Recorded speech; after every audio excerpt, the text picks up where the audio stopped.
Yeah. Conquering everywhere you go. A showdown on home turf. Head over to America. Call him win. You bring Kano. I feel like when we sat down and did the showdown and you brought Kano, I was like, okay. You're like, I don't know, man. I don't know. Okay, now we do know. Yeah. Well, the showdown I was still in the like Kano does powerful stuff sometimes, but he may not do it enough phase. And then since the showdown, I was like, he does it pretty much all the time. Yeah. When I played against you, I was just like, this is hopeless. Yeah. Right, okay. So, plug everyone. You should go and absolutely check out Jacob's Metafy guide that he's put up on Metafy. I'm going to put the link below on there. This isn't going to be a deep dive. This is going to be a taste test of what the deck is, right? And if you really want to get the flavor of what Kano is, you should definitely go check out his Metafy guide. It's all in there. And anytime you put out a Metafy guide, I trust in Jacob to deliver. So, but what is Kano doing? And this is for people who probably just want to just jump in. Why would you want to buy the Metafy guide? Yeah, absolutely. Why Kano? So Kano, a big thing for me when I was approaching the Sage format was looking for decks that had that could get value if they were forced to go first. Because a lot of decks in the format, kind of like the Briars, the Fires, when you lose dice roll and you're forced to go first, you just kind of like you almost like slump down in your seat, don't you? Because you just know that it's just going to be like an uphill battle the whole way. Whereas like Kano, the number one selling point if I was to pitch him is just that you sit down, you lose dice roll, you're just like, what are you even going to pick? Yeah. But if you, I'll leave that to the Metafy guy. To be fair, leave that to the Metafy guy because I'm going to ask that question of which one would you pick. But I'm sure you'll. No, I mean I'm happy to talk about it. It depends on the matchup a bit. I mean, if you expect them to be low AB, I like going first, and then if you expect them, if you expect them to be a bit higher AB, like if you expect them to be AB2 or less, I think I go first usually, and if you expect them to be AB3 or more, I would choose to go second. But with the exception of Enigma, because they'll just make a board thing anyway, so I just go first. If you haven't checked it out, you should definitely check out the what color was it? Oh my god! What was it? San Diego? What was the score? San Diego. Calling San Diego. Yeah. Calling I played San Jude Diego. on it twice. Yeah. Calling San Diego. Day 2 should be chapterized. Yeah. You played that guy twice, and the push the point WhatsApp went. You gotta watch this video. It was brilliant. It was actually brilliant. You're going to deep dive into this. You should go check out Team Toxic's channel as well. You're going to be deep diving into this. Yeah. I want to keep focus on this deck tech because I can just pinch your brain for so long. Because I haven't seen you since. But but I mean, I'm happy to go as long as I want in any. I know. Any direction you want. I'll just turn around and completely tank the Super Smash Brothers theme I've got going on. They'll be like, all right, everybody, you sit down. We're going to talk. It's like about 50 minute, hour, 15 minutes. Yeah. Right, let's crack on. Right. Chris Willoughby for Weed, of course. I mean, out of all the weapons for a wizard, most of them would pick this. But it's the only one they've left us with. Like, we'd play Waning Moon if it was... It's a good one for us, but we would play Waning Moon over Crucible if we could. Yeah. But it's too... It's a bit broken. I've not been making a good case for them to give cards back to Kano. No. But this one seems very strong. It's just... Yeah, very solid card. No, it's just it helps use up all our resources each turn. Helps leak damage over. Yeah. Keep it pitch outlet. Yeah, easy.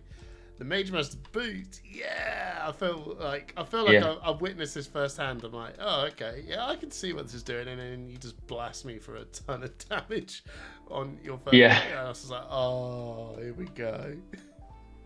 Yeah, yes, because one of the things is when you go second, when you go first, it's great to just leak some damage and get awesome. When you go second, you have to convert that first hand, and it can be scary if you draw too many reds. You then can't, and they all don't have go again, and so just having Mage Masters when you go second can be really nice. Yes, absolutely. Spellfire Cloak, obviously. Yep. Yeah, you just gain a resource on there. Just a resource. Yeah. And it's nice that it's our AB as well for Briar. Yeah. Don't need to spend a slot. No. I was going to go to Talamatic Lens, but I'll stay there for a sec because you were massively hyping this up at the call-in, and it got the casters quite excited. I want to pinch your brain on Talismanic Lens. But the unyielding grip, I can see this. You will empty your hand and go, cool, I get a free block free. Yeah. Great. Yeah. Great on the arms. Talismanic Lens, you were saying that this card, like, you were really hyping this card up, and the casters were like going, oh, Jacob says this is like there is explain this card. What is it about this? So I mean, it's like, you know, baseline into some of the aggro decks, you can just use it to try and, like, on the turn you're trying to kill them in response to them killing you, just to find a red. And so when you use it in this way, it's like, you know, usually worth about a point, because instead of being a coin flip between hitting a red and a blue, you much more likely, not guaranteed, could be 3 blues, but much more likely to hit a red. But it's got like so much utility into the fatigue decks. When you're in second cycle and you know your stack, you can use it to like perfectly manipulate to where your spell is. Yes. Like if you're, you know, if you've got like, if you know that you're got like 2 dud blues on top and then you've got your 2 emerituses, you can use it to like fix your stack in second cycle off if you've had to like do something awkward first cycle to like keep a ward off the board. And then it's also got something really interesting where in certain spots you can like adjust the risk reward based on how ahead or behind you are. So like, you know, in a game state where the only out to win is red emeritus, you get to have 3 looks for red emeritus. In a game state where like all you need is just to make sure you don't hit, you know, something like a blue zap, you can then like go all the way the other way and opt and like keep, you know, because you're always just going to, you know, keep a card that wins the game. So it's like you can kind of like adjust the gears on the cards during the game, so it like kind of goes beyond like the value of the card, which some people will tell you is 1, to be like more and win rate maximizing. Metal Fab Guide, check it out, deep dive for sure. Because my brain, I probably will look at it if I want to take up Kano, like genuinely, because I'll be like, I think that it falls into line with when Brody asked you, can a supercomputer always win? And you've now, that's, I feel like I'm Windows 98 at this point. Kano is such a supercomputer deck, because especially in Stage, Paul said something about this after he won the calling in London, where he's like, in Stage, you have like the games are so much shorter, and and also where they're a little bit simpler because there's not some of these like crazy splash cards. So it gives so much more like kind of mental space to just go like super deep on all the minutia. Like in some of my Kano games, I start thinking like, okay, I know I have 6 cards left at first cycle, and I know I've seen, you know, like 18 blues and like 16 reds, so I know there's 4 reds and 2 blues left. So if I talismanic, I'm actually 100% to get a red. Because and it's like you can just like, I don't know, it feels like in CC it never quite got that deep. No, and I suppose really because of the size of the deck that you're running, the different matchups that you got to use, the different the cards, just it's just too much every game, I imagine. Whereas in Stage, it's a lot more free to engage in those. Yeah. Mad Kano thoughts. Let's get going. Mad Kano thoughts. So deck, you are a 40 decker. We've got 2 types of people that make decks. The 40 deckers and me being the 34s. You're a 40 decker. I love it. I think that should be an essay in itself. A complete content on which I'm now discovering doing 14 decks within a week. I think it changes if you're a proactive or a reactive deck. I think if you're a proactive deck, you should be a 40 decker because you should have the 40 cards that you usually present. And then when you're like a, you know, fatigue deck or something, it makes sense that you're like, there's really no main deck. We're always having to switch. You're in a video with a fatigue guy and he's doing 40 decks as well. Honestly, this is going to be it's a top pick within itself. But let's get going. I can see that Absorb the Ether. I have existed into this game for as long as this card has lived. Never saw it. You've now made my first editions look pretty cool. Yeah. So Absorbs. Yeah. It's like one of the only wizard cards that's actually good rate to cast. So why is this almost not in CC? Has this been a trick that everyone's missed? Or is it No, I don't know if it's a trick ever miss. I think in CC the deck was just trying to do. I mean, in CC the deck had a lot of good break Yeah. cards. They just had to combine with each other. You know, you had your because you would really in CC you were really focused on this Wildfire Middle Link Blazing Aether combo, and so anything that helped you do that, you played, and anything that got in your way, you cut. And Absorb would have gotten in the way because it would have been a miss on top if you are trying to get your middle link on that turn. But in Sage, there's no like grand combo you're trying to assemble. You're just kind of trying to like just like play like almost like for value each turn. And then at the end of the game, you know, you try and scam them out with that little extra arcane they weren't expecting. Yeah. But there's no big combo you're trying to get at the end of the game. It really is just playing 1 or 2 extra cards. Okay. And so it frees you up to play Absorb just to be a little value piece during the game. Yeah, that's fair. What I love about this as well, it's very clean. Every card, most of all the cards that you play in red have a blue counter on it. Is there a particular reason why you've done it like that? The card pool for Wizards are quite limited. There's not a huge variety of cards, and they all do, and because they also will do pretty similar things, they're all basically just arcane damage plus small effect. Yes. It's sort of like the ones that are good enough to rise to the top of the pack when we're evaluating what reds to play, also tend to be the ones that then rise to the top of the pack for the same reason. For blues, with the blues, yeah. Yeah, that's fair. And then it seems to me, obviously, again, I'm plugging it a million times now. Go check out that Metal Fab guide for the bigger thing. Emeritus Scolding though is your ender. Like, that's your. Oh, Emeritus Scolding is. I mean, in a class where every card we have is sort of like one worse rate than it would be if it was a physical attack. Mm-hmm. The fact that Emeritus is, albeit conditionally, like just like a point above like where our cards should be, is just like too good not to run max copies of.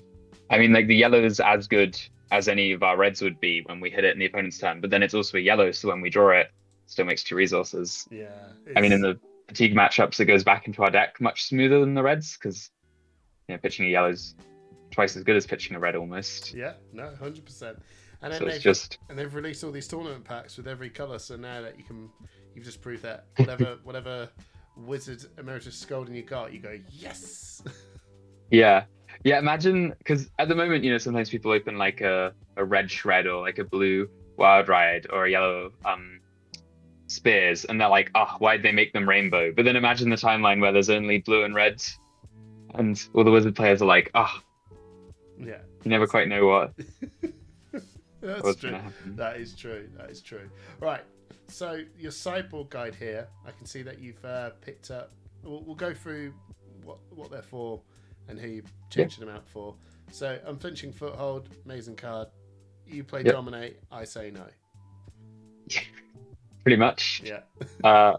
like any deck that's reliant on Dominate, like Azalea, Bravo, Valda, and then also interestingly the Brutes it can be nice for as well because of their pulping. Yeah. I can see that. And then you'll play Beckoner Boots, play Beckoner Plating, play Beckoner the format, and then you've got Hold Focus. Yep. Cool cards. So it's very cool. I've got my whole Kano deck. This is a little tangent, but it's very special to me because it's got a lot of the cards from the draft cooling I won. Right. Where I drafted Verdance, and so my Hold Focus is from that cooling. So it's the Hold Focus has now won 2 coolings. Nice. It's very cool. Nice. That is cool. So my question, which I jumped over the Blade Beckoner Boots and the plating, I'm surprised about the plating, to be honest, because of the 1 resource. I thought that would be quite important in general. What are they coming in for?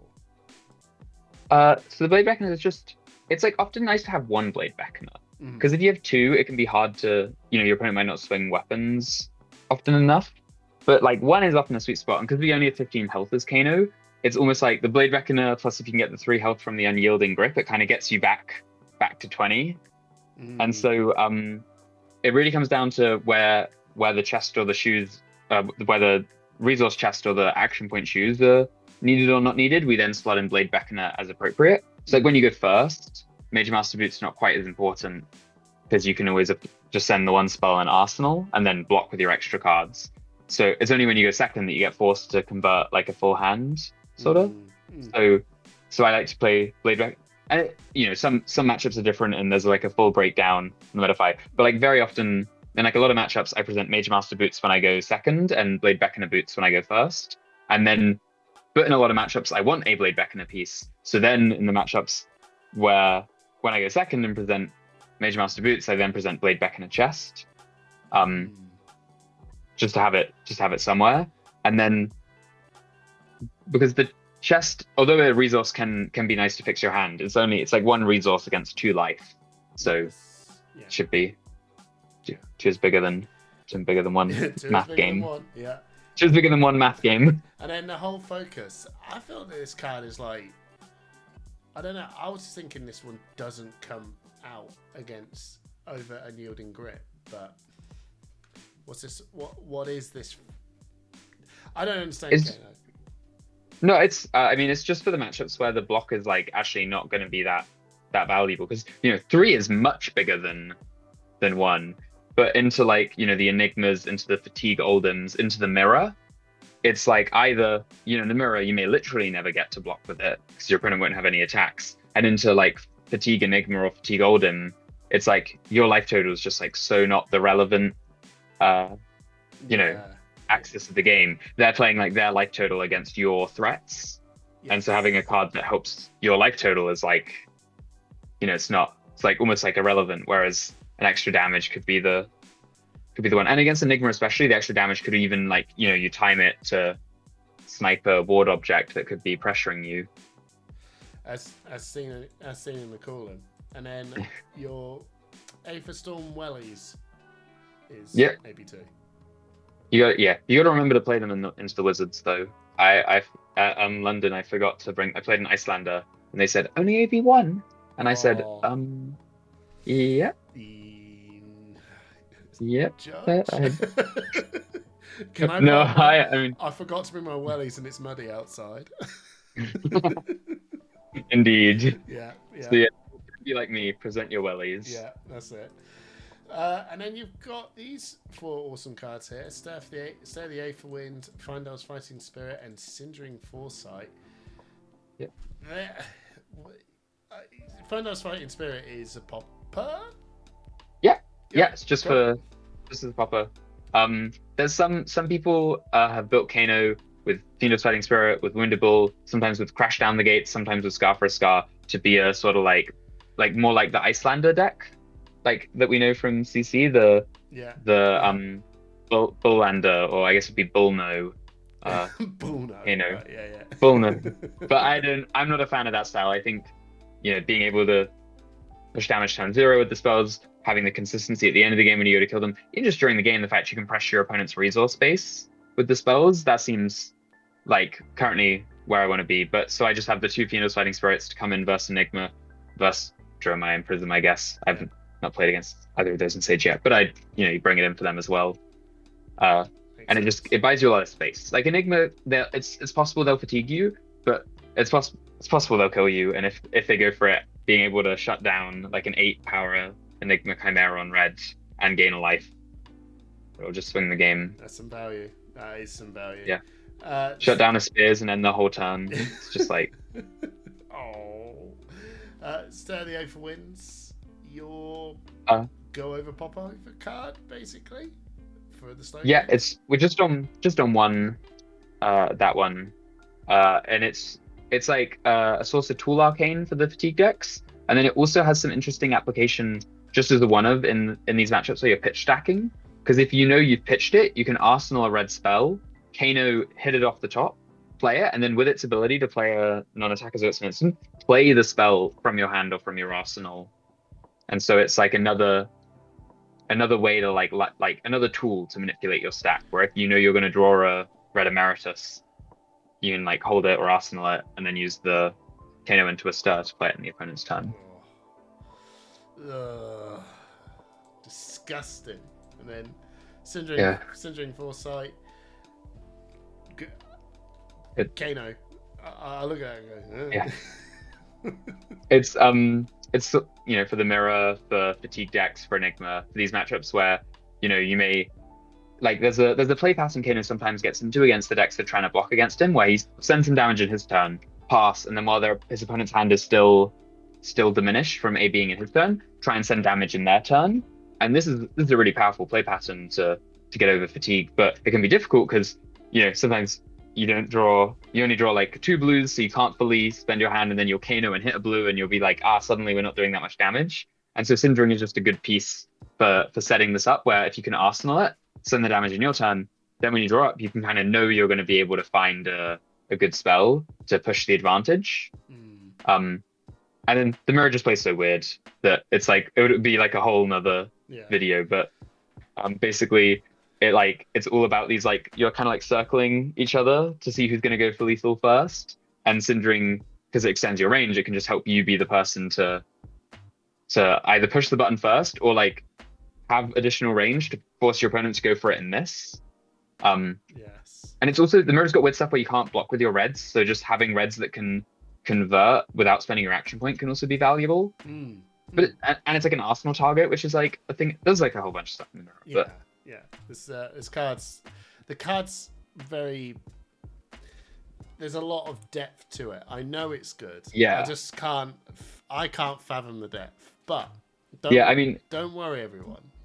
The cards even got stuff. That's what the guide's for. Oh, the cards even got stuff into when you're stacking, where you can use the opt to like bottom stuff to set up your stack, which is like a whole nother can of worms. And it's also got stuff where against Enigma, it can like help you clear their ward as they're swinging with it. And sometimes I like play it, I opt, I don't see anything good, but I have a snapback, and I'm just like, it did its job. It's like made it legal for me to play snapback. I think this play came up against Jude in one of our games on stream, where I like Cindering, I think a while, I opt the 3 just to fix my stack, and then I go, anyway, like pitch this yellow Emeritus, Crucible, snapback. I'm like, I was never even Kanoing off the top again. No. I just needed the opt 3. It was like all these, I don't know, all the different bits here. You should go absolutely watch the San Diego calling, where you see Jacob taking on the Enigma. It was absolutely amazing. And then once you've done being absolutely amazed and also being inspired by watching this deck tech, you want to get really stuck into it, go watch it. Go read the Metal Fab guide that's linked below. And Jacob, thank you so much for taking the time. And thanks for having me. I'm looking forward to grabbing you again sometime this year. Oh my God, can't wait. Yes. Please do.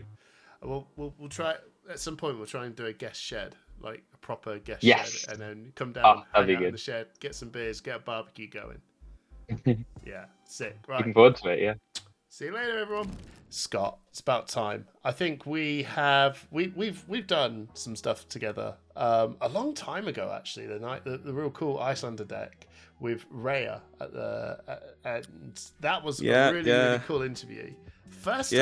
Irish Dramai, I think, as well. It's been a while. Been a while since I've been in it. Yeah, it was. Yeah. So I was just going to turn around and say it was a good job you did bring up the Irish Dramai, because I was just looking through my deck tech stuff and I was like, there he is. So I've been around. you have been around, and you're here today for Nu. Now I was a bit surprised you picked Nu. I actually did think that I didn't put you down for a Nu. Sure. It kind of came about in a bit of a weird way, really. So if I guess anyone that watched the world premiere knows that we have this kind of tradition now of having a show match between the casters. At the end of the first day. So obviously me and Pankaj got talking. It was like, okay, what are we going to play? What are we going to show off? We want to, we don't want to just play Briar and Oldhim and the decks you're going to see in the call-in the next day. We want something that's a bit different. And one of us has to play Icelander because we're both known Icelander players, so it'd be a bit illegal if one of us didn't. Yeah. But we can't both play Icelander because no one wants to watch that either. So, what do we do? What matchup do we pick to kind of do something that might be interesting, might have some layers to it, but still shows off some new cards and lets us explore what Compendium of Wraith has to offer. And that's kind of how I ended up here, to be honest. I was thinking about the times in Fab history I've kind of felt the most ahead of the curve in terms of, like, I felt very powerful, like I was doing something no one else was doing. And one of those was part of the Misfailed Draft, where I think a lot of people took a long time to catch on to the idea of drafting this like all-blue strategy that you could play in any of the heroes with these droplets and these other blue sources. They just gave you a really consistent deck. You were never resource light, and you always knew you were getting cards in every pack that kind of helped your deck function. So I was like, okay, well, that's all commons. Those were all cards we got to draft back in that format that made sense. Maybe we can convert that to Silver Age in some capacity, and that's kind of how we ended up here. Yes. So in short, it was Punkage's fault. Sure, we can go with that. I would have played Icelander if I was allowed to, but no, I think we wanted a deck that like probably wasn't going to be seen too much the following day, had tons of new cards in it, and created some like new, interesting lines of play that hadn't been seen in a different format.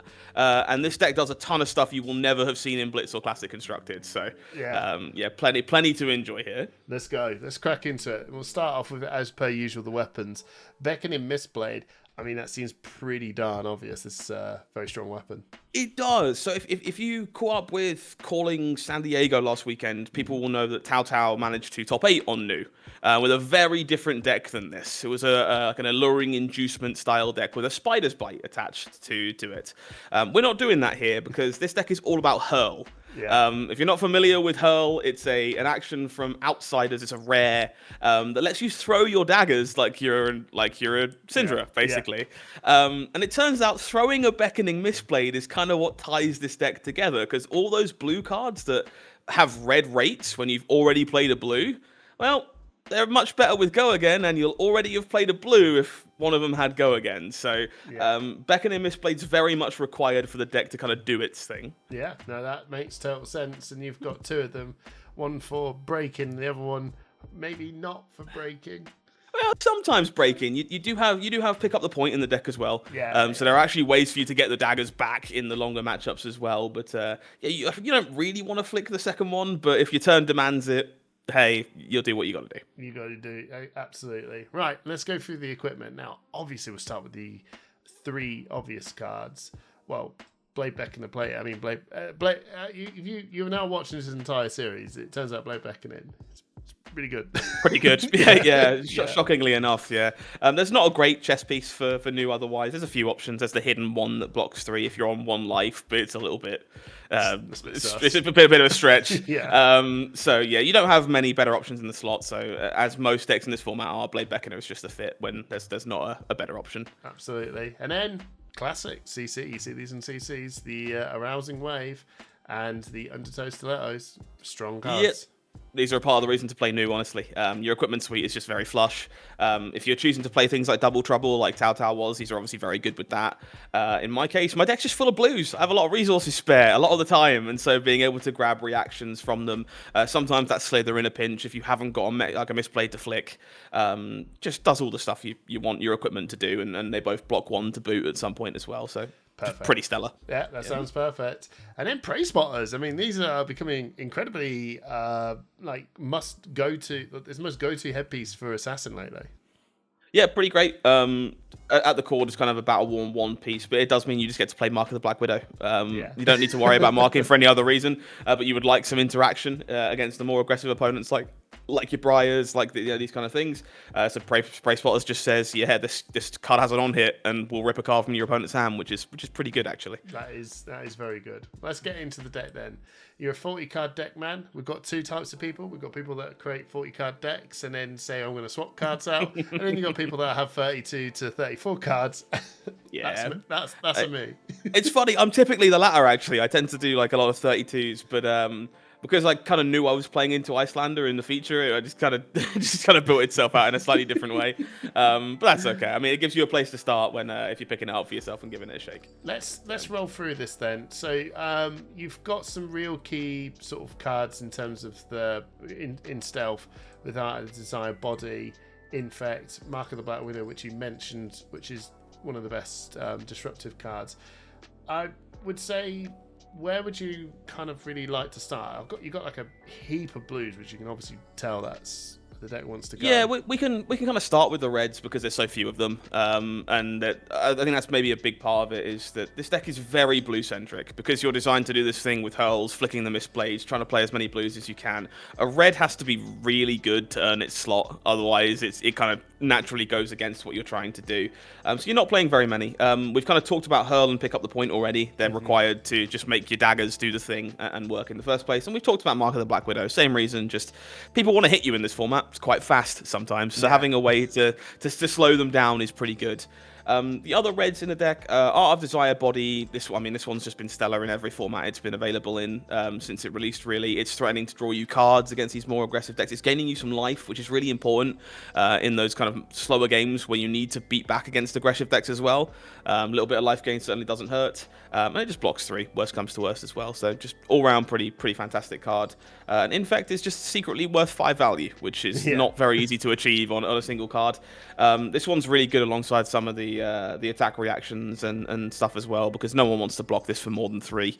I did actually have a game on this deck against Pleiades in one of the side events during the Calling London.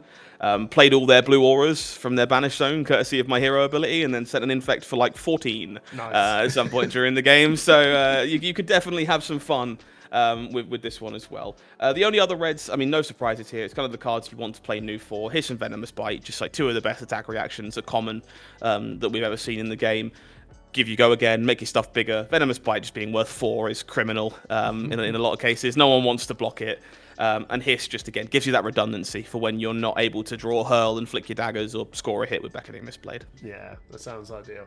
Now, before we get too dug into the blues, like we were talking about, like Nu's game plan. What is her effective game plan into this? Like, why would you pick Nu in Sage? Sure. So Nu is in a weird spot, I think, because you can build her in a number of different ways depending on what you want to play. If you take the Tautau approach from San Diego, you're really good at fatiguing people, funnily enough. In Alluring Inducement, Double Trouble, all these cards getting banished when they block. You're really good at just sucking cards away from your opponent, and sometimes you can just fatigue these Decimator decks and stuff too, because you're ripping all their defense reactions out of their deck, not so much like out of their hand, which is very appealing. Something like this, I wanted a deck that could hang with the aggro decks and could race, which this definitely can. The reds are well statted. The blues are on rate with reds when you're doing the thing that you're trying to do with Hurl. So you can race Briars, you can race these other aggro strategies in the format and do quite well. But I also wanted a deck that had game into the Guardians, because Nu does get to banish things and play those Macho Grandes and play those Glacial Footsteps and stuff against the Guardians. And typically, Assassin that's relying on all these attack reacts for their daggers and stuff, Guardian's really hard, because Staunch Response is a heck of a card, and you can't kind of brute force your stuff through with attack reactions. So I think Nu is the only Assassin that kind of gets some game into that, because you are able to just steal away their big blue attacks and be a problem in the same way she was in Classic Constructed. That's awesome.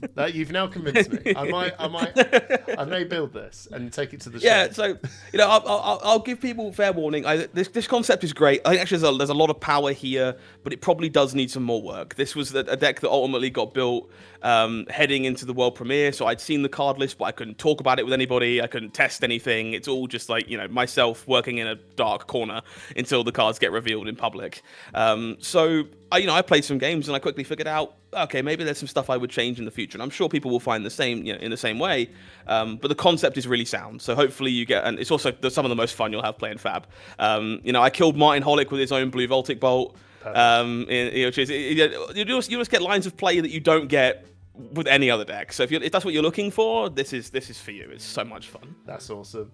That is so cool. Right, now, you're the only Mystic hero that I'm going to go through this. So this is the Homage to Ancestries, Path Well Travelled, Rising Setting Moon, and the Grain that Tips Scales. If you're first time coming to play this, these are Mystic Chi instances. When you play them, if you've played a blue, if you played a blue, then you play this, then you get to flip over and get a Chi. And that Chi is what pretty much is your thing, right? So it is. Now you pick these 3 instances, best ones in the slot.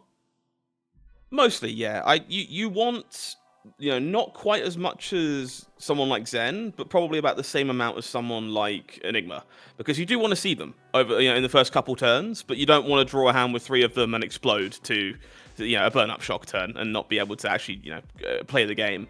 I think 4 is about right. I could see a 5th one, maybe only 3. Really depends on on some testing. But I would argue that Grain that Tips the Scale, Homage to Ancestors, Rising Sun, Setting Moon, they are definitely kind of just best in slot for the most part. Path Well Travelled is just the best one though. I think if you're ever looking at getting rid of one, the one that gives go again is just not the one you cut. It means you can you can do the thing that you're trying to do without flicking a dagger, which is obviously pretty stellar. I think I had Passover in here for a little bit, but it needs targets. Same with like Preserved Tradition, it needs a target for something, so you can't transcend on turn 0. Yeah. And because of how quick Silver Age is as a format on the floor, you really don't want transcend cards that you can't just always transcend. And so this kind of fits the curve. You get all the ones that you can always play and do the thing, and they are, for the most part, best in slot. Nice. Okay. So you've got a lot of the Mystic attack action cards. Obviously, you've got Art of Desired Mind. Totally get that. Makes sense. Doing the same thing as the red, but it's blue. Blue does cool stuff. You've got quite a lot of Mystic action cards. We do. I don't know whether maybe it's my lack of Mystic knowledge, but I was expecting a little bit more blue assassin stuff. So why are we leaning more into the Mystic action stuff? Sure. So again, the power of what we're trying to do here is we're trying to play blues that are reds on rate. It means that when we're playing up our active turns, we're not playing below rate. But we can never draw a hand that can't play because all of our stuff is blue. That's in an ideal world. So cards like Droplet, Spillover, Tidal Surge, they're kind of the original ones from Part of the Misfail, that if you've played another blue card this turn, they get +2 respectively. They all do the same thing. So Droplet is suddenly coming in for 4, Spillover is coming in for 6, Tidal Surge is coming in for 7, I believe. It's a 5. Yeah, 7, yeah. So, you know, it's a 0, a 2, and a 3. And these cards, at that point, they're just reds. They're just reds on rate. That's exactly what you want them to be. And if you've hit them with a Beckoning Blissblade, they're all 1 bigger, because Mistblades on hit still triggers as well, so they're even larger. So you're just playing these because they're huge. They are gigantic. They're going to present these ridiculous numbers that blues really shouldn't be able to do, which is part of the appeal of what we're trying to do here. You'll find some of the other ones. So like Fluid Motion's a new one, for example, that if you've created a card, it's just going to get go again. This one is just an extender for the most part. It's a card you'll block with a lot because you don't necessarily need it if your opponent's hitting you very hard. But when your opponent's challenging you to go quite wide, you can always break your legs, break your arms to make a token, and this is always going to have go again. So you don't have to worry about that. So you just get an extra chain link in there if you have nothing better to do with your time. I like that because you can do your attack, hiss, and then give you, because you created a card, gets the go again. Or you can even, you can hold that hiss for something else, which is the best part. You could hiss Fluid Motion. So you don't need to. That's the beautiful part, because you've created a card. It gives itself go again. That's what I mean. You don't have to. Then you can keep. You just hold the hiss. Play the next blue attack. Give that one go again. Play the next blue attack, and they all see each other. So you can extend these chains. That if you've activated new and hit a blue from your opponent, well, you can save the hiss for that blue and then play another blue from your opponent, and still extend your turns one way or the other. Beautiful. It's great. Yeah. The Manifest Muscle, 3 for 6. Well, it's 5. You won't do it unless it's a 6. Yeah, and sometimes again it's a 7 because of Beckoning Mistblade. Like if your Mistblades have hit, it's just giant. Again, Manifest Muscle is one of those ones, much like Fluid Motion, because it blocks 3. The opportunity cost is so low. It's one of the cards you'll find yourself blocking with the most when you're playing the strategy. But in the turns where your opponent is on the back foot because you're doing your thing, it's the perfect chain ender. It just cracks your opponent over the skull because you're going to create a card free of charge, courtesy of your equipment. One way or the other, so it's just great for that.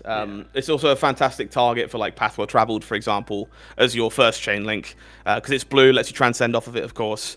If you've hit with a Mistblade, you can just give it go again the hard way, break a piece of equipment, and then carry on with your turn as you might otherwise want to. I think one of the best parts of this deck is your opponent is so unable to know what you intend on doing next, because you flicked a Mistblade and it's like, well, what's the blue coming? And then, okay, well, that blue cares if you've played a blue and you haven't done that yet, so are you transcending? Is there a blue attack coming after this? There's a lot of deception, which obviously just feels very assassin, but we get to do it in a very different way. That's all good. And then the last card in your main deck, and it's probably the one I wanted to talk about the most, the new pen card, Serpent's Kiss.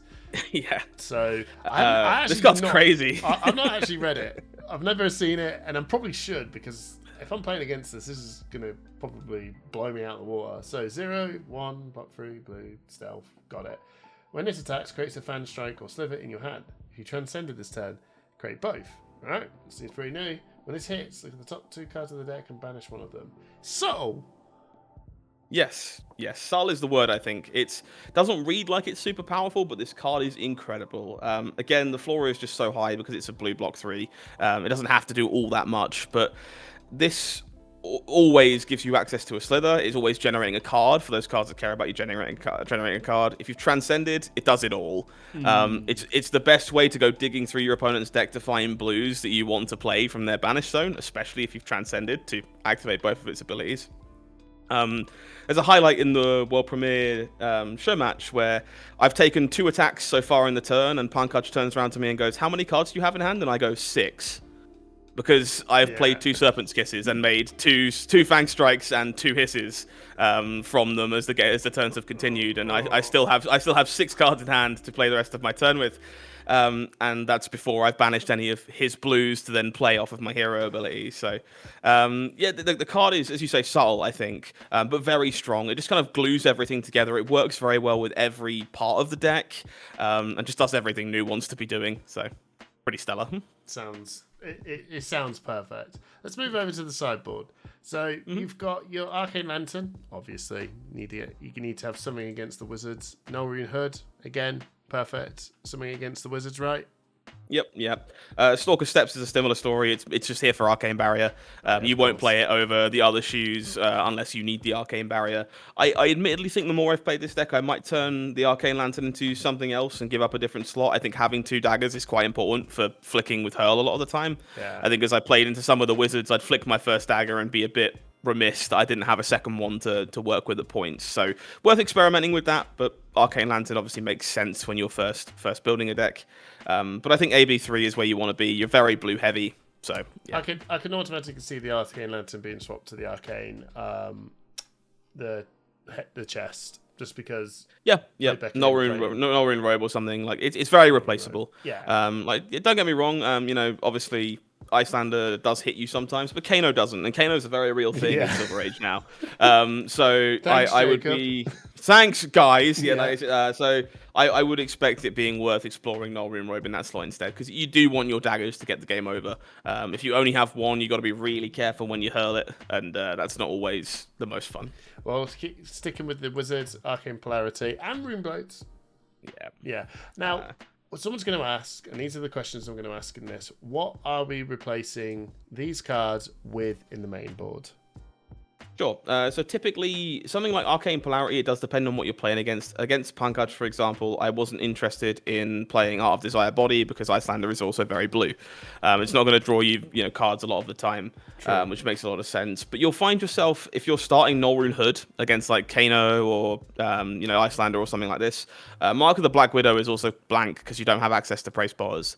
So you can't mark your opponent. So they both make for fairly intuitive switches for just 0 for... Well, in the case of Icelander, I'd play the Polarities and the Pictor Pieces because they just get bigger off of a reaction, even if they're not there for... Icelander, it's just better than having a blank 0 for 3 in your deck in that matchup.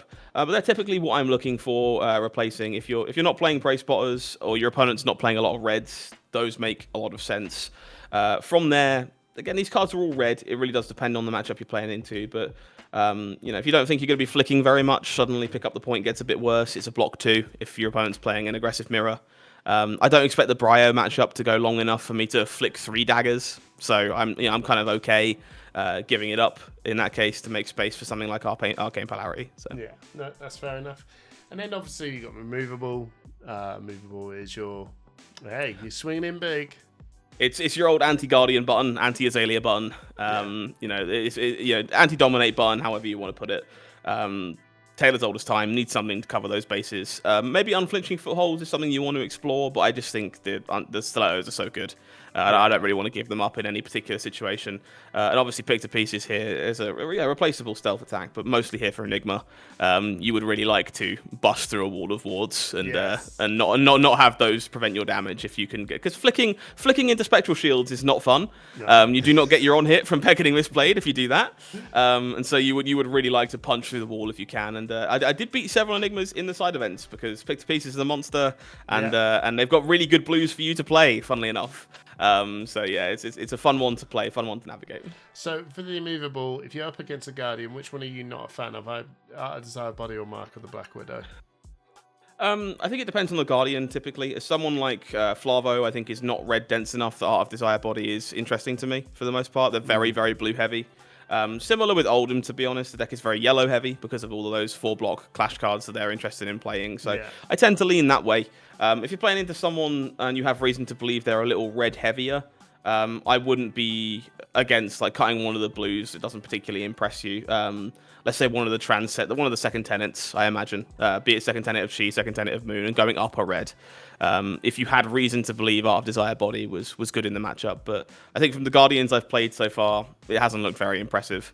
And I'm not super interested in having it there. So. Yeah, fair enough. Well, thank you very much, Scott. That is No worries. very clean, comprehensive conversation around New. I will give this a little build. I may take this to the shed. But it's a lot of fun. Yeah. It's not going to win you a calling anytime Probably soon, not. but you will have some of the coolest games just with this deck because it does things no other deck can do. And when you do have these big wide turns that are like 4 into 5 into 8 into your Macho Grande, you wonder why more people aren't playing New. Yeah. It's a pretty good feeling. Thank you so much, man. And I'll catch you on another calling. I'll see You will. online. I will see you online soon enough. You'll see me around. See you later, everyone. Yo, we're back. I've got my boy, Rob. It's Valentine's Day. So what better... it's not Valentine's Day. It's the day after Valentine's Day. But we're just going to sit here and ignore our wives and have a date together with none other than our red-hot hero, Fi. Yep, I've got nothing to put it on in almost celebration of Fi. Yep. Yeah. So, you have been known. I mean, you've had a right old time in CC many years past with Fi, and it's. I think your take on Fi is really appreciated. So, what is it about Fi that is it positioned quite well in Sage? You know, where do you think he's at in Silver Age? So I think he's not quite one of the top aggro decks. I think he's below Briar and KO, but one of the things that he has going for him that them decks don't is that he absolutely smashes these fatigue decks. Right. The Searing Emberblade just wins in them matchups, that and the Phoenix Flame. Yeah. So if you think you're going to be against a lot of these, like, you know, Great Axe warriors are just going to try and fatigue you, then Fi's like a really good choice, where maybe Briar wouldn't be as good of a choice. Right, sure. But then if you're going to play an aggro race against Briar and KO, it's not looking great. Yeah, I mean, you're not favoured. I think you're slightly unfavoured, but as much as you are unfavoured, if you win the dice roll, you're favoured. So, like, putting Briar first and to go second, like, you all of a sudden become favoured, even though you're playing the worst aggro deck, if that makes sense. So you can get lucky in that matchup and just win anywhere. So, sure. I guess it's just an aggro match, isn't it? And Fi's just got a bit more explosive power, but it doesn't matter about that in aggro matches, like you said. So who goes second? Although I did... Oh, go on. I was just going to say, but the other thing is, like, which deck bricks least as well, because, like, Briar is known to brick. You know, you draw a hand with Sigil of Suffering and some null attacks, and even if you've got a tempo, you can't do anything. Fi also can do it as well. You don't draw a blue, or you don't draw a starter. You got that problem. So I think Fi's a little bit more consistent than Briar, because it's got that going for it. Cool. Well, you've had our resident and 2023 national champion George Roger, who also likes Fi, and he proceeded to tell me that if Fi gets a particular hand, he is unbeatable.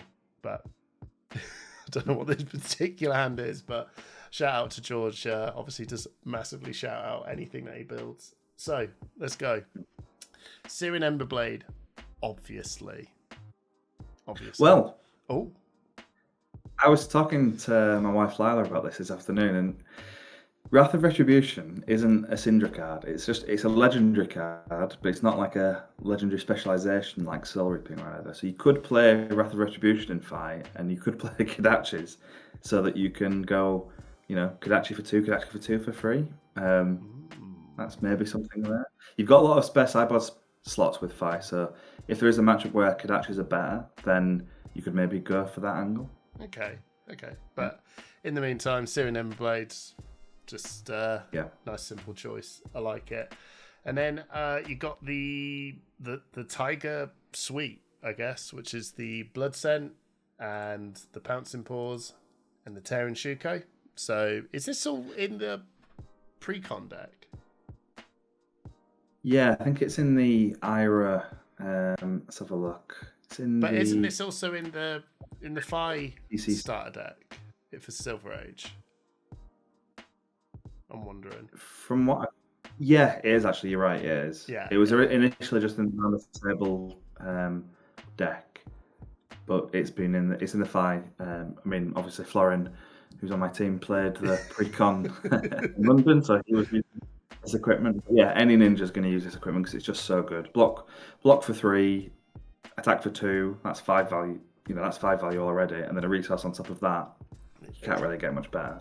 Absolutely. And then you've just gone for the classic Blade Beckoner helm because it's Blade Beckoner. Yeah, you do want to use the one that was in the initial round the table thing, the Mask of the once per game Mask of Momentum draw a card one, but that's banned, so you can't do that. Yeah. So. Yeah, fair dues, man. Fair dues. All right, let's just get on with the deck. So, what? Okay, so I'm naively going to come in and say it's just a load of head jabs with some payoff cards and some leg taps, right? I think we have literally done a 5-deck tech in CC. Is it mostly the same? It is. I've decided to go a little bit deeper on the Phoenix Flame stuff, so a lot of fire list, and I'm not 100% sure if it's better with or without. Basically, my thinking is, if you have the extra Phoenix Flame, and you play the Flame Call Awakenings, you have a chance to high roll a little bit harder. Like with BRAWL, you've got the burn up shock stuff.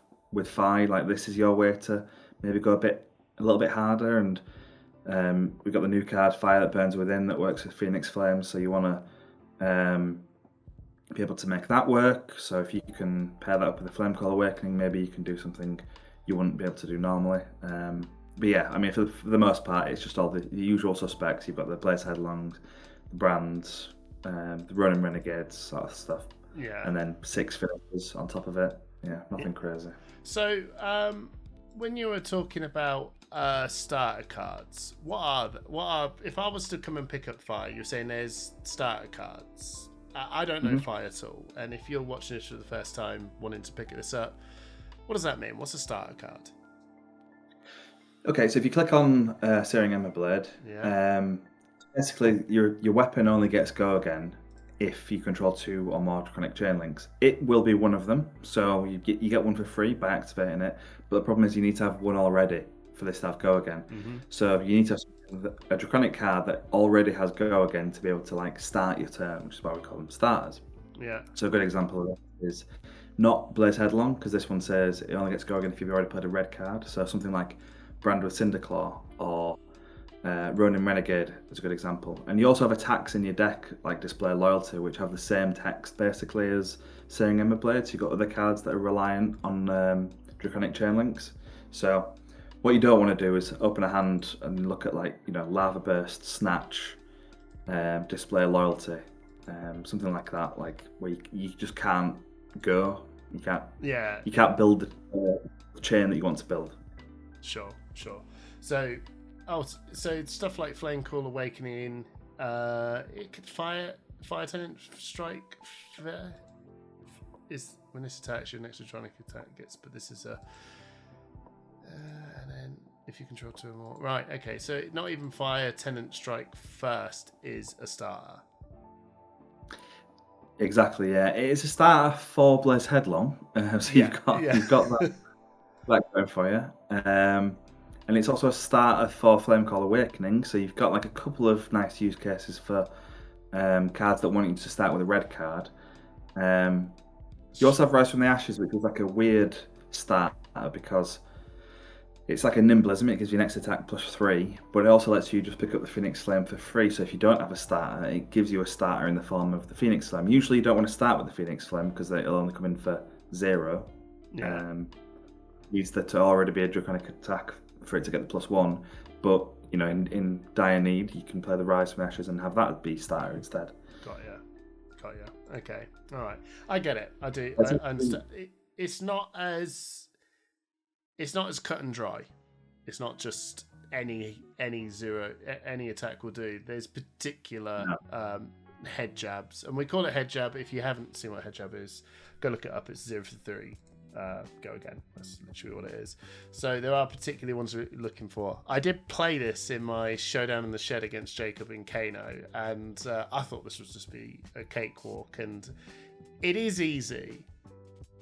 But I literally went, I'm going to play this, and I was like, "What are you doing? Why are you playing this first?" I'm like, "Oh, bro, there's a little bit of read the cards. There is a sequence you can play to maximize what you need to do. You can get it wrong if you don't do it properly." Yeah, like same with playing Cindra and CC. People go, just all red cards. You just play your whole hand every turn, but you do have to do it in the right order every time. So yeah. Okay, cool. Right, and then and you've got some payoff cards. I can see Lava Burst, obvious payoff card, and then you've got Compounding Anger. Ugh. Yeah, this is Lava Burst at home. If you yeah, need another Lava Burst, it's not quite as good. There are some situations where it's better. Lava Burst needs you to have needs to be the 4th chain link or higher. Whereas Compounding Anger, you can do it on the 2nd chain link or the 3rd. There's a sideboard card I've got in this list though that really doesn't like Compounding Anger, so like it's not so good with that. Snatch is obviously the best ender. Yeah, pretty much. All right, well, that is your main deck, and I think a lot of people are going to say, was it 1, 2, 3, 4, 5, 6, 7, 8? 8 blues is the go-to 5 blue count. 10, I think. Was it 10? 10 in this. Oh yeah, there is. Yeah, it's 10. Rise and Resentment is maybe the one that other people won't generally play. I've got it in here just so that, because usually people play blue brand and then the rest of them will just be the block 3s.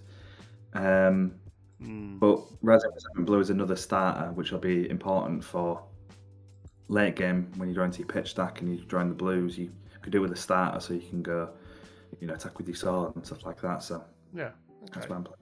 Fair dues. All right, let's go over to the sideboard. Probably the bit that actually has a little bit more flesh to it, and I'm going to be asking, what are these cards for, and what are you taking them out for to put it in? So we'll start off with the equipment. We've got the Smoldering Scales. I could immediately know what this is coming in for. It's Icelander, and I guess it's also a 2-block as well. Exactly, that's the thing. It's mainly there for Icelander. It's also sort of there because Fi can't really fill out his sideboard fully, in my opinion. Like, there's just not enough cards that are that useful, so that a lot of them are side grades sort of thing. Right. Like, this is decent, but yeah, blocks 2, so maybe it's better into Bravo, for example. Maybe it can stop a crush effect a bit easier. But if you had the other chest, the main deck chest into Bravo, that wouldn't be bad. So it's not a big deal. Sure. Okay. Right. So it's getting to the point where the deck is so, in terms of equipment, is so slimlined and so workable in almost any field that you're playing a niche within a niche. It's just like, this is so specific. But you've got the room to do it, which is probably the strength of Fi. Yeah, you sort of don't want that problem where you're like, God, I've got so many sideboard slots. So that's like, oh, that's a good thing. But you could also be like, my deck is so bad, I can't think of 55 cards I want to put in it. Like, so I get to 50 and I'm like, I don't have any more cards I want to put in. So that makes it sound pretty bad, right? So you look at Briar or something and Guardian decks and you're like, oh, I've got all these different tools I want to try out. But yeah. Yeah, no, I hear you. And then you've got the Mask of the Swarming Claw. New cards. So, yeah, super important. Not cuttable. No, so this is I imagine every one of you, just like me, in your first take, and I don't play Ninja enough to deep dive into it, but I just went, oh, okay, I guess you just do loads of chain links and go, hey, Kano, I've got a Spell Void, whatever. I also thought this is a bit awkward, but turns out this is very, very good against Sensual Suffering. Yeah. You need to have a chain link for it to even be played, so exactly, yeah. that's the headpiece I would play into Briar, because you get the 2 points of value, and there'll be some situations where you go second and they try and deal you some arcane, and you can be like, no, I'll AB that. Yeah. So, Yeah. Very good. Very good. Now we've got the inventory cards here. We'll start off with Wax On. So what's this going in for? Basically, anyone who has an attack where you can block 5 on it, getting 4 points of value from a card is really good. If you can get 5 points of value from a single card, then that's extremely good. That's like game-winning sort of territory. So if you can help, block out a Snatch for 7 against Briar, for example, it's really good against Briar because they have a bunch of 0-cost attacks.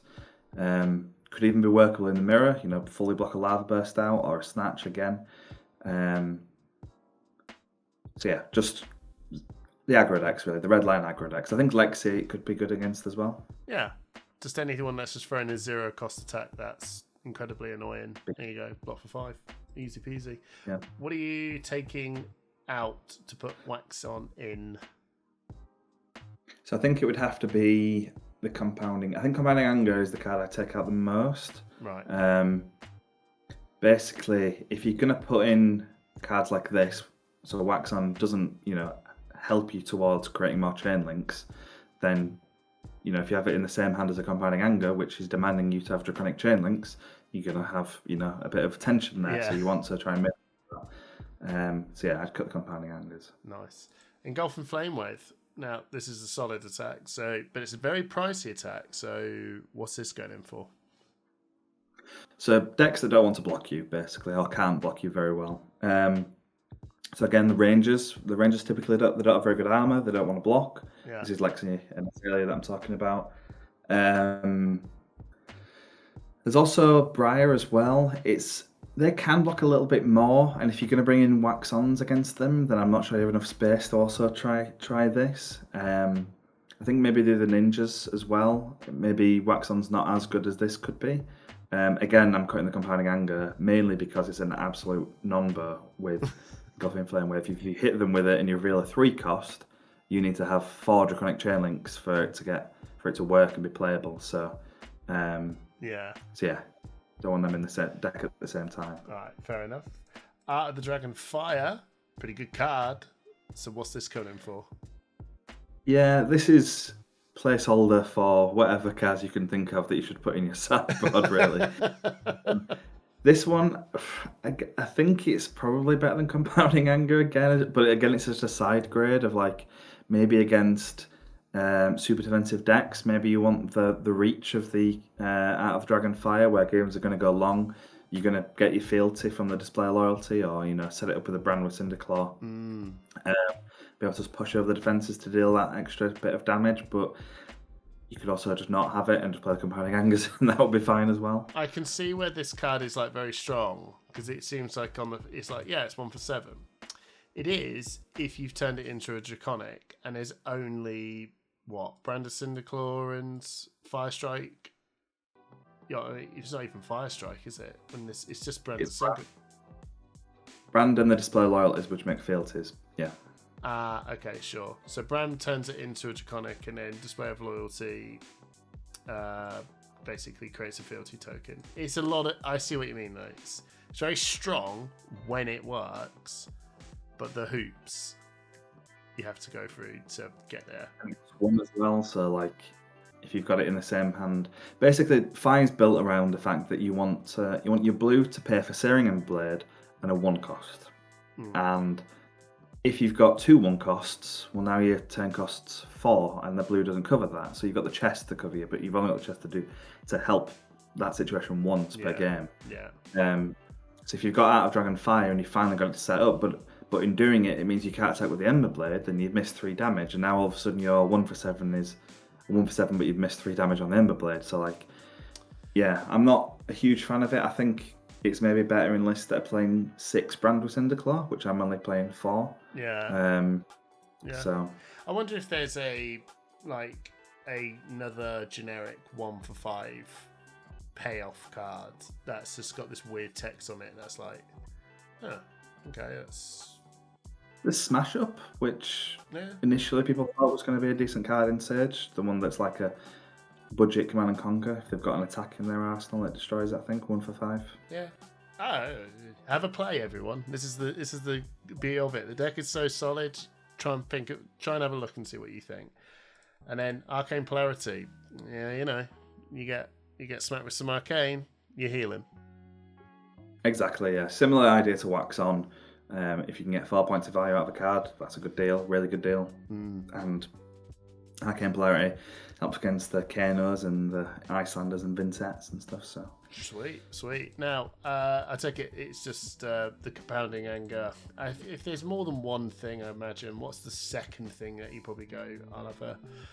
If someone's going to go, look, I get the compounding anger, but there's probably 2 cards I want to try out. What would be the second most cuttable card that you could probably force something in? Yeah, so I think the 2 Flame Call Awakening and the extra Phoenix Flame, those could be chucked to the wayside. They are somewhat experimental. And the Soaring Strikes are also like some of the weaker cards. As anybody who's tried to build Cindra in CC has learned, like trying to get enough Draconic Go Again attacks in a deck, you run out of them very quickly. Brando Cinderclaw's banned. Luckily, we get to play it in this format, but you still run out of cards like quite quickly. So, like trying to fill out the rest of this deck is like, yeah, there's 40 cards in this main deck. When you get to about 35, you sort of like scraping the barrel, and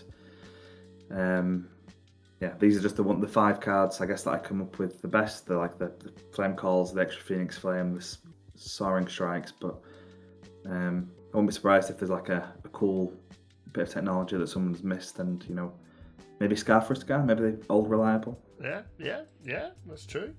Well, thank you so much, Rob. That was nice, short and sweet, and 5 very solid hero, and pretty much I would say the hero, if you are playing Flesh and Blood for the first time and you want to get the flavour of just knowing how some things work in an aggressive way of playing, I think he's just straight up the go-to hero to play, in my opinion. And you'll be winning some games, feeling like you got an easy time. You got some vulnerabilities, and thank you so much, Rob, for giving me your list for everyone to run around and try out. No worries. And for anyone starting out, remember, if you're in the dice roller with Fi, you want to be going second basically all the time. So that's like, yeah. No worries. Right. Cheers, everyone. Well, not like but I've just made a blunder. But we're back. I've got the Solitaire Master. At least I got that right. Bro, you got someone I was actually really excited about. That Terra, right? He's a hero that just sits as a young hero, just like subtly, like as someone that I think, man, I'd love to see this in CC, and I'm glad that I get to see this hero come out a bit more. But I honestly did think that you were going to bring Oldhim, but you brought Terra, and I'm wondering why. I think Terra's really good for your long games, and when fatigues or block slop, as we've been calling it recently, is prevalent in the meta. Your ability to gain +1 value every time you pitch an Earth card ends up being quite relevant when you end up in like 20 turn games. So you end up with like, I don't know, probably like 10 plus value during a game just off your hero ability, which is quite powerful. Yeah. Especially when you're, like, when you're playing the big hammer, the big sledge in the mirror. 100%. So it's what? So someone's going to say why? Like, I know that you've just said that accumulating over time. That's the big thing. Is that is that more important than Oldhim, or is Oldhim like? Does it? I suppose really someone's just going to go, but why not Oldhim? And I know that you see. It's an interesting one because I think Oldhim sits better in the realms of the wider meta. So his Ice React, his Earth React is good at grinding games out of the aggro decks. But where Terra becomes better, is grinding decks out like Oldhim. because there's only so many like defensive tools that actually matter versus Terra, where the more hammers that come in, the more mites that are created. Joe, when you're sending 3 for 9s instead of 3 for 7s, Oldhim tends to lose value and having to give you more cards. So Terra is really good at grinding out other Guardians, whereas Oldhim is better at grinding out the aggro decks. But Terra isn't bad versus the aggro decks. No, so, it's just it's like this the 5-10% you lose versus like Briar or Chain if he was legal, but then you gain them percentages versus like your Flavos, your Oldhims, your like kind of like Decimator kind of decks, that kind of stuff. Yeah, it's almost like I know exactly what you mean. That's really cool to hear actually. That it's not it's Oldham's better, but it's not like he's bad anyway. Do you know what I mean? Yeah. So you might as well just you go I'll take those percentage points out to have a better game plan into longer game plans. And I suppose really the next question is the dreaded Decimator Axe, like is this doing something more? It's a little bit different. I think Oldhim like flat out loses to Decimator for sure, 100%. I think there might be a way that you can try and play super efficiently and abuse Terra's +1 to try and gain advantage. So you want to play Sledge, or maybe even risk playing Millers, and like Millers for 5, Millers for 6, because you shouldn't lose a clash.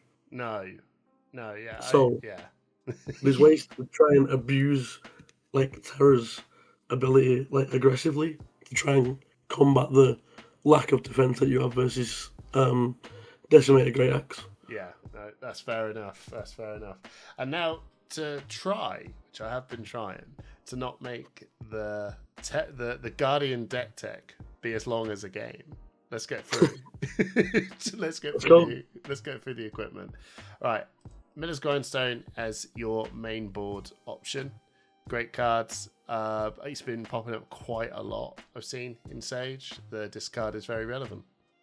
I think Miller's is probably a little bit broken. It's probably a card that I would expect to be banned eventually. I don't see it lasting very long. It's just super powerful, especially like against decks that just randomly spiking power cards off people's decks. Yeah, it's a little bit risky because you are playing block cards and stuff, but in reality, it doesn't actually matter if you lose a couple. Yeah, yeah, and I mean, it's like you lose one, you get a mite, so you're still kind of still the same. Yeah, still the same. So that's fair, and I think you're probably with Terra. That's like much more supported, whereas I reckon with other Guardians, you are playing that bit dicier version of the weapon. Yeah, pretty much. And then Steelbird Buckler. I mean, why not? Yeah. Just pick your flavour of 3 block that sits next to your hammer, basically. Yeah, that's it. All right, let's get through to the equipment. We'll just start off Blade Beck and the Gauntlets and Blade Beck at Helm. There you go, everyone. We're here. Welcome to the Blade. No better option. No, that is welcome to the Blade Beckoner format. So let's get to the more interesting ones. The Civic Steps. Really, really strong card. You see this in CC. The Quicken is you play it right. The Quicken don't matter. Precisely. Civic Steps just allows you to kind of use your own knowledge of your opponent's deck, and when not to block with Civic Steps is important. As much as I hate them, I genuinely do hate them. They're just the best boots you can wear. Why? Why do you hate them? Just because sometimes they are bad to block with. The Quicken is relevant against KO. It's very hard to be like, here's the right time, because sometimes there's like you do it on the claw to make them waste their Quicken on their last attack, and then just go, okay, I'll Arsenal hold the Quicken for the next turn. Yeah. It's just like, okay, I just gave you agility for free. Yeah. So there is some like bad situations that you can't help, but against like fight, it doesn't matter. Yeah. Just put on a head jab, doesn't matter. Yeah.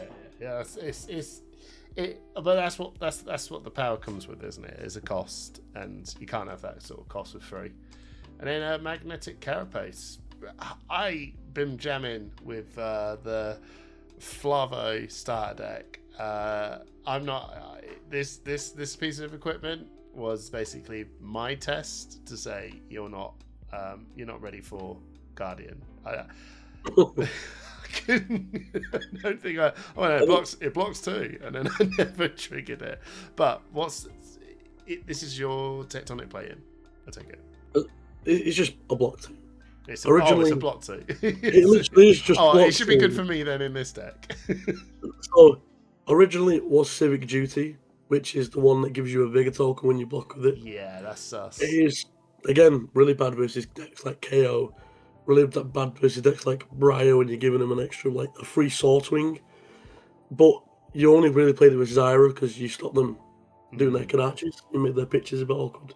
So basically I just took out a 3 block that was making my opponent's decks better and played a 2 block chess piece that blocks 2. Yeah, that's it. Keep it simple. That's all it's there for. Yeah. All right, cool. That sounds like ideal for me. So when I'm building up this Terra deck, I can feel good about myself. Let's go. Right, we've got 2 types of people. If you've heard this all before, you probably have. You've got 40 deckers, and then you've got 32, maybe 34 deckers, right? Liam, you're a 40 decker, which means that you are making a full deck and you're making the swaps. And there are some people who don't do that. I do prefer starting with 40. I like my decks to be built as a plan for itself. And a sideboard is a sideboard for certain matchups rather than just doing the whole like. That could be a topic in itself for another time. But let's get in. I'm actually keen to do like the sideboard thing. It'll probably turn into a short more than anything. All right, all right. Let's go. So let's talk. Probably be fair to say that your blues are your blues, and let's talk about the reds that are actually probably doing the interesting stuff, and then we'll go from there. Yeah. I think that's pretty fair. Yeah. Right, red boulder drop. Ooh, obviously, card's great. Good card versus aggro. Just making your own opponent's next turn more easy to block. Basically, gives them a decision to make. Yeah, that's fair. I think really just to keep it kind of clean, you got your Crush the Weak, your Fault Line, and your Renounce Grandeur. You got the 3 for 7s. Is there a reason why you didn't go for the 4 for 8s and stuck with the 3 for 7s? In a deck like this where you're blocking quite proactively, it's easier to Arsenal red 3s because you're not making seismic surges like you would in CC with Bravo and tectonic plating and stuff like that. Yeah. Or you don't have access to a tunic every 3 turns, so it's not really built into your cost curve. Yeah. So the best thing to do is then play 3 for 7s as relevant attacks, Polar Drop, and Crush the Weak for your aggro decks. Fault Line to threaten people's Arsenal, same thing.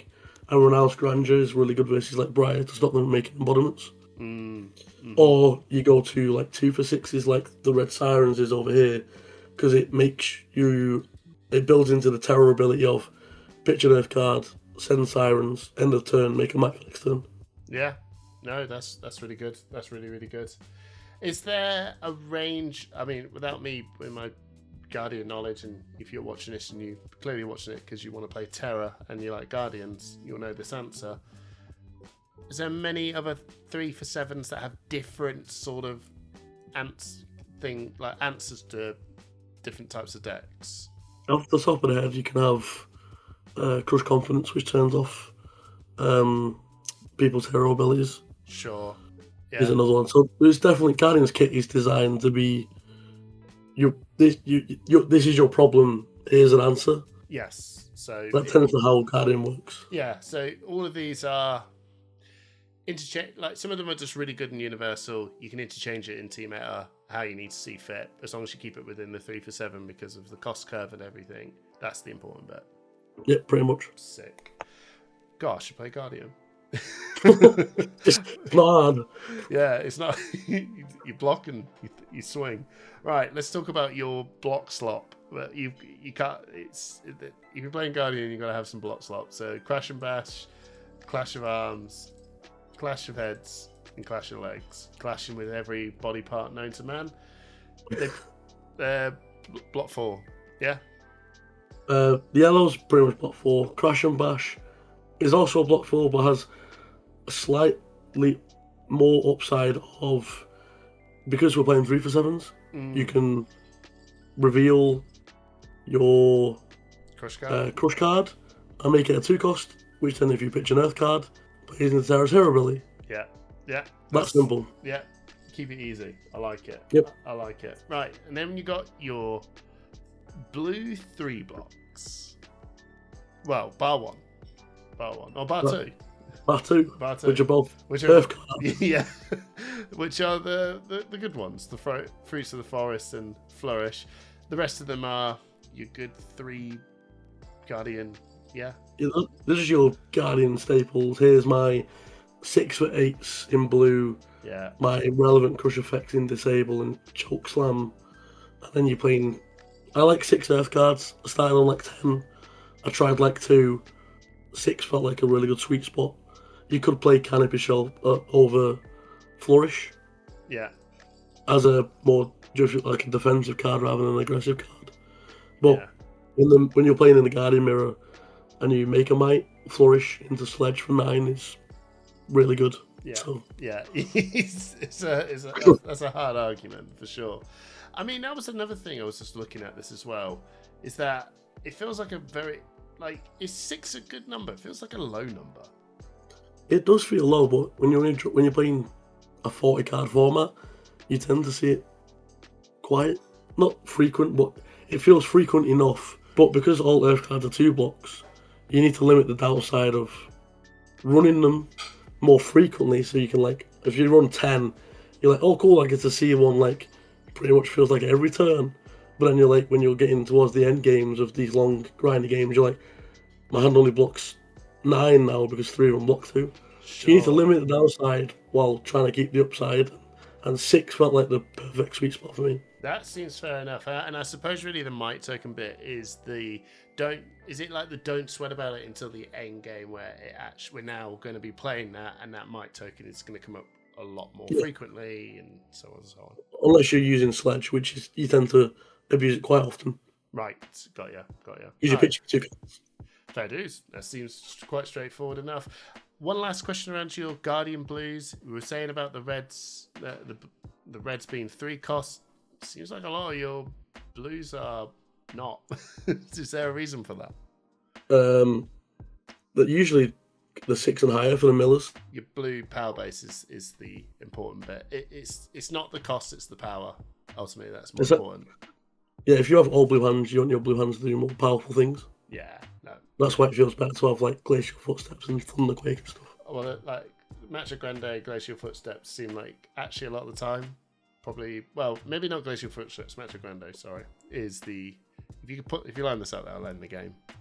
Yes. Yeah, that's cool. Right, let's talk sideboard. You said it a bit. Sledge of Anvilheim is here. It is. Who's the that weapon that breaks all Guardian mirrors. Yeah. Oh, so it's the guy. I was going to say it's your Guardian card, yeah? It pretty much is, yeah. It's anything that's... I'd probably play it into... I don't know if you play it into DGA. I can't decide if it is Millers or Sledge into Decimated Great Axe. I need to really figure out which is actually better. But it is basically your Guardian hate card. Yeah. Because every Guardian player knows that whoever has the bigger hammer wins. Yeah, that's true. That is true. We've seen it for the test of time. And then if you also want to go and check this out as well, take them both. Take it into a Decimated Great Axe, test it out, and compile the data up. And then, hey, you never know.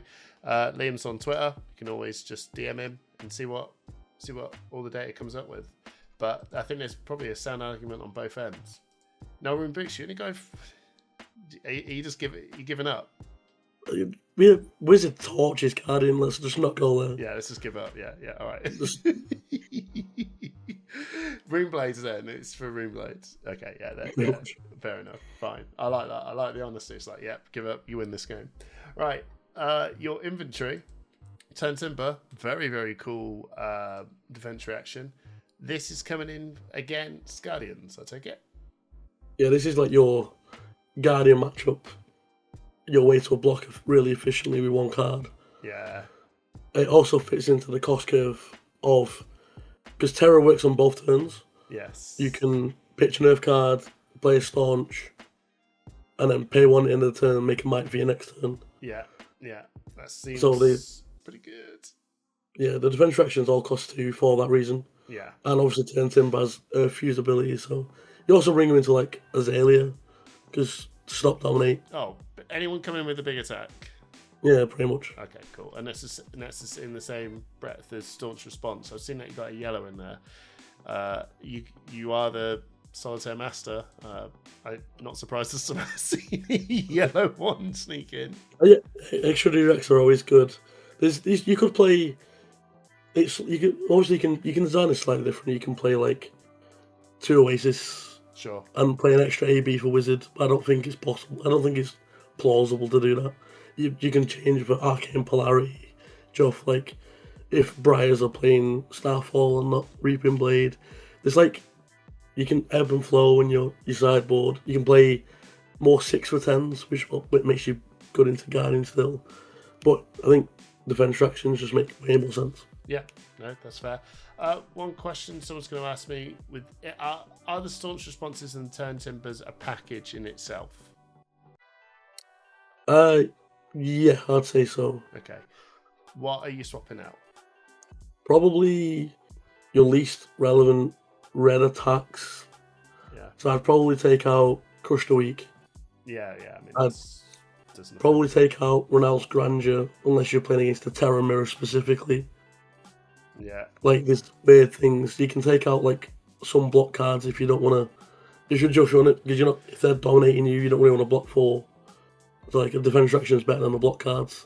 So you can ebb and flow and find out where the perfect fit is for you. Okay. But I'd start with the 4 worst red cards. Yeah, okay. Blues don't touch, just look at everything Yes. else. Okay, yeah, fair enough. And then the Blinding of the Old Ones. Is this just your favourite looking 6 for 10? It's also really fucking cool Marvel. Ah, yeah. Well, it's the most relevant crush trigger in the Guardian Mirror. Yeah. Because if it crushes, you can't even swing a weapon. So when this deals more damage to a Guardian here, the cards they own lose all abilities during the... God, yeah. So Sledge loses his action to attack. Sledge loses his action to attack? Yes, you cannot swing Sledge if you get crushed by Blinding of the Old Gods. Alright, I've been playing this game a while. Someone's gonna. This is. I'll probably tank to my own channel. What? So what? Rules. Lose all abilities. Treat the cast if their text box is empty. Yeah. Well, isn't that every weapon then? No, yeah, but it's only relevant versus Guardians, right? Which is why it's... Sure. So why can't Sledge work? Because it loses it's now blank. Sledge return basically blank. You can't swing it. Right. Oh, but is that honestly how that works? Yeah, cards lose all abilities. Text box is blank. Isn't? Oh, right. Well, read the card explains the card. For some reason, I just thought that doesn't apply. No. When it first actually happened, and my opponent tried to swing Sledge, I got there must be a bug on Talishar. Yeah. And then I fact checked it, and that's just the way it works. Oh, right. I thought it would be like, you can swing, but it doesn't do any of the other. Like Titan's Fist doesn't get +1, No, you just cannot swing it at all. Ah, right. Well, you're crazy. So we're going to spend most of this episode going, Hamish, learn how to read cards. Okay, cool. So, Blinding the Old One, swap it out for the red, probably Crush the Weak, right? Yeah, something like that. Yeah, something like that. All right. Yeah, fair enough. You're killing... I feel like you've just turned around and went, you know what? I don't like Guardians. I mean, to be fair, when Oldham or Flavo are very popular and really good in the format, you might as well make your deck that's good versus them, and then try and dodge your bad matchups like Wizard and Enigma. You can't beat it. No, that's fair. And then you just play your game plan anyway into like your solid 40 deck card here into everyone else and just do your thing. You got plenty of block force for Briar. You can grind out decks like Ira. Maybe to like swap some relevant red attacks for a big D-react for like flying kicks and stuff. Yeah. But you can use the fruits to like gain life through blocking Kadachis, where you're actually like really good into the mid-range heroes as well. All right, cool. I mean, that's really cool. Anyway, Liam, honestly, thank you so much for taking the time to show off Terra. He sounds like a complete terror. He's very fun. Yeah, I'm looking forward to getting this built up and maybe playing this in the shed. Who knows? I'll probably. Can't wait to see it. Yeah. All right. Cheers, everyone. Pow! We're here with none other than the greatest UK content creator channel so far, in my opinion. I don't care what any of you guys think. It's Cup of TGT's Callum, my guy. How you doing? How's it going, bro? I'm all good. Now, we had a bit of a back and forth about what are we going to showcase. Now, I wanted to really get you on because you're the puffin master, right? You know, you first person to get the points on the leaderboard, and then you messaged me yesterday. Should we just put these puffin players to bed? Look, so I wanted to do Puffin and Silver Age. I've not had the greatest success with Puffin and Silver Age, I'll be real. I feel like the only real powerful thing Puffin's doing in Silver Age is pummeling a Zeppelin. And if you want to resolve pummels, then go play your Guardians and go pummel through some choke slams and stuff like that. So boosting doesn't really make sense because you're going to get fatigued, or the other mechs might do it better. And so I tried Pirate Puffin for a bit and making some gold and pummeling some Zeppelins and stuff, but nah, not working out. So it's tough. It's tough out here without cogging the machine, man. For real. So you brought. Well, I believe this is your second love because I've seen you dabbling with Cindra a little while now. So what is it that's doing it for you for Cindra for Silver Age? So I played a bit of Cindra before Compendium of Wraith, and honestly, like what initially drew me to Cindra was the young hero art. I think she looks so cool, and I was like, I get a format to play Cindra in. That's sick. And like I've played her a bit in CC, and she's fine. I classic aggro deck stuff, but I get to play her in Silver Age. You get to play some blues because swinging the kunai is it's not annoying for people in Silver Age, and it's not very good in CC. So there's no flick knives, so you might as well swing them, break the chain, play some mini games to get them in your bin and that sort of stuff. So, and then Compendium of Wraith came out, and she gets her own arm piece, which is really sick. Yes, yeah. Let's go through it. So, of course, you've got the kunai of Retribution. You wouldn't leave home without them. Is there a conversation around Kodachi? So I've seen people playing one kunai and one Kodachi, which is really cool because like you're only usually gonna bin off one, right? But like there are a few cases where you use your arms, the new dyed silk sleeves, to destroy one, and then you use a finisher. Spoiler alert for later in the deck, like Silver Talons, which flicks a kunai, and then you don't really want to be flicking your Kodachi. So look. Sometimes you also need like the extra draconic chain links. So I played the both kunais instead of a Kodachi. And it also means we get to play a little nemesis from CC, Wrath of Retribution as well. Oh, we'll get to that. God. Well, I tell you what's actually very interesting, and I'm going to be seeing it for the first time with you guys. Probably not if you've already seen it, but I really just went zoom over the ninja stuff. I'm sure Simon and Trip from the podcast really was like, oh, let's have a look. I have no idea what these cards are. So, silk sleeves. So, I'm reading it with you. 1 cost, tap it. Destroy a dagger you control that's not on the active chain link. Good. Target ninja attack card on this active chain link gets +1. When the chain link resolves, if the attack didn't hit, destroy this. Bro, now I see where you're getting at, because this is utility. We've got breaking scales that cost a resource every turn, and they get a dagger in our bin, and we get to recycle it with Cindra. So the cool thing about these gloves is they help push through on hits, especially in a format where there's not very many defense reactions. So yeah, it's cool. I like it. I'm really happy that they brought this out, because it really has solidified, because you're probably going to sit here right now, you've just seen the 5 video that Rob Catton's done, and yeah, it's the same thing, right? No, we've now distinctly found the difference. So there's a few reasons that I really like, a few sort of compelling arguments to play Cindra over Fi. Fi's still probably better, but I think with into certain matchups, I think Cindra's got some really cool stuff. And I think the main reason to play Cindra over Fi is the amount of uninteractable, unpreventable damage that she gets to do, whether it be flicking daggers with cards like Burning Blade Dance and Silver Talons, or burning your opponent with Art of Dragon Fire and stuff like that. Like, I've had people that are like, I'm out of like attack react range at 3, and then all of a sudden you have a turn where you flick a dagger at them and you Art of Dragon Fire them, and they're like, I blocked as much as I could. You're like, you still died, bro. Yeah. You've done it. I was sitting there before this going, how's this guy going to do it? And he's done it. He's got me right back. Let's go through the rest of the equipment and we'll get there. Blade Beckoner helm. Of course, there's a Blade Beckoner. Yeah, standard. Yeah. No Mask of Many Faces, Life for the Party shenanigans here. Oh, I know. It's tempting. It is tempting.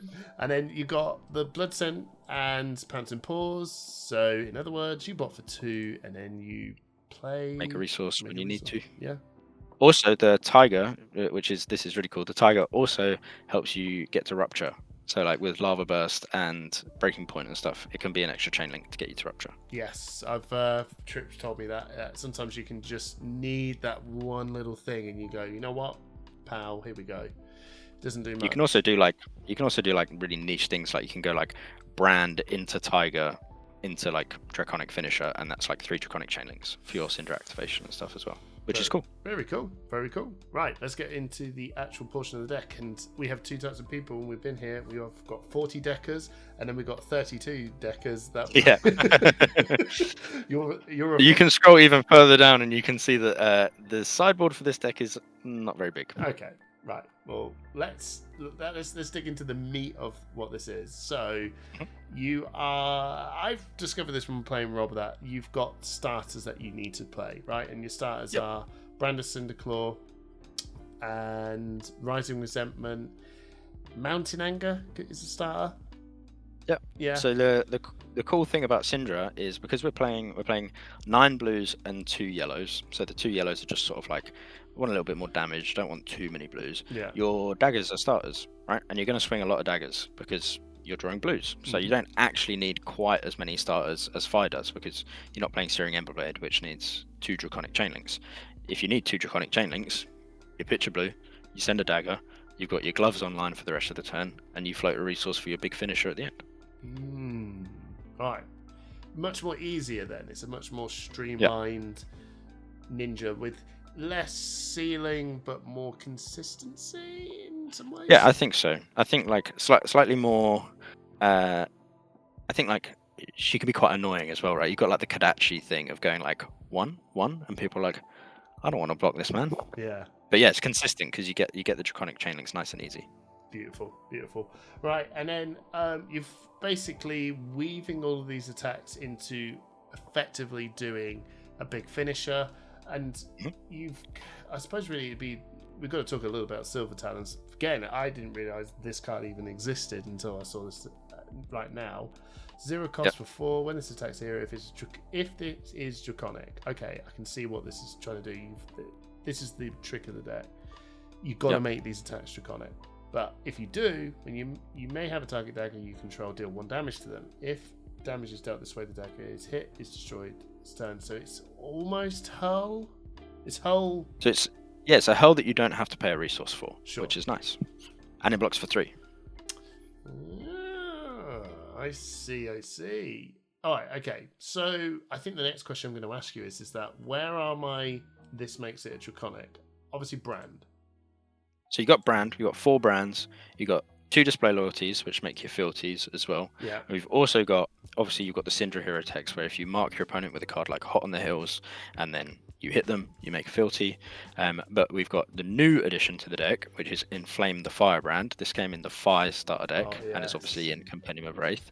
And this basically says, I'm a 0 for 4 brand that turns everything on the chain Draconic. So you basically get to go dagger, any other Draconic attack, because there are a million of them in your deck, and you're already at 3 Draconic Chainlinks. So then you send this in for 4, you floated your resource, and you send your Art of Dragon Fire in for 5, dealing 2 damage because everything is Draconic. And then and it works really well with Silver Talons and all that sort of stuff. You see, my brain went. This is what I'm really happy that you've shown off Cindra, because I think we've all kind of went, it's not fine. Like, yeah, she's not got flick knives. How good? She's not got Mask of Momentum. What can she really do? But the most important thing is that the weapon has Draconic, and it doesn't have the stipulation. That is what's going to make all of these Draconic chaining stuff way easier than it does with Fire. The trick with her is to turn these ninja attacks into Draconic. That's the trick. Yeah, above rate Draconic, like hard to interact with damage that sort of puts your opponent in awkward spots, especially considering you also have like an onboard +1 on any attack, meaning your opponent's like, do I have to overblock this by 1? Like, which is why we've got Bittering Thorns in the deck, right? Because it's like an extra 2 copies of Mounting Anger. Mm-hmm. So like you've got all of this stuff in your deck that's like, what if I let this hit? Like even Rising Resentment, you might send Rising Resentment on like Chainlink 2, and they're like, oh, I'm not going to block that. This is 0 for 3, and you're like, I'm going to pump it over, and then I'm going to banish this Art of the Dragon Fire from my hand. Blah blah blah blah blah. Yeah. Long story short, you're dealing a load of damage, and the daggers really help you get those Draconic Chainlinks for things like Rupture and these sorts of effects. I've also just noticed, you've probably seen this now, 3rd video in. You can tell when I've played a hero, because when they say card names, I'll go, what's a boo? And then when I'm doing a tech with ninja hero, I'm just hearing those like, I don't even know that, like Mountain Anger into Rising Resentment into this, and I'm like, Rising Resentment. Quickly just Googling. I'm just looking at this going, where is that? That sounds like an ender. Oh no, it's not. It's a starting. it's a head jam. Right, okay, yeah. So what are your pop-off turns? What are your, I imagine like the Wrath of Retribution is your pop-off turn-ish.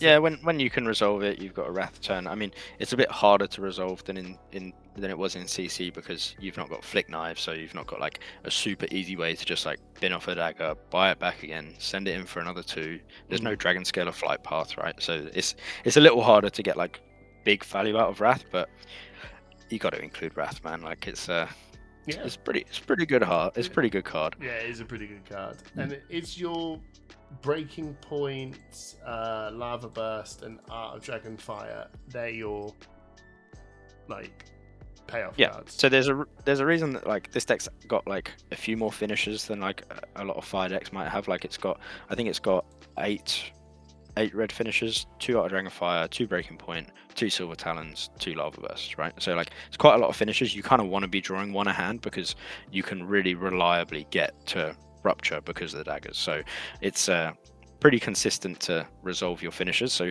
you don't really have like some super big spike turn, but you've got good consistent numbers on your turns. And then some turns you go kind of bonkers with it.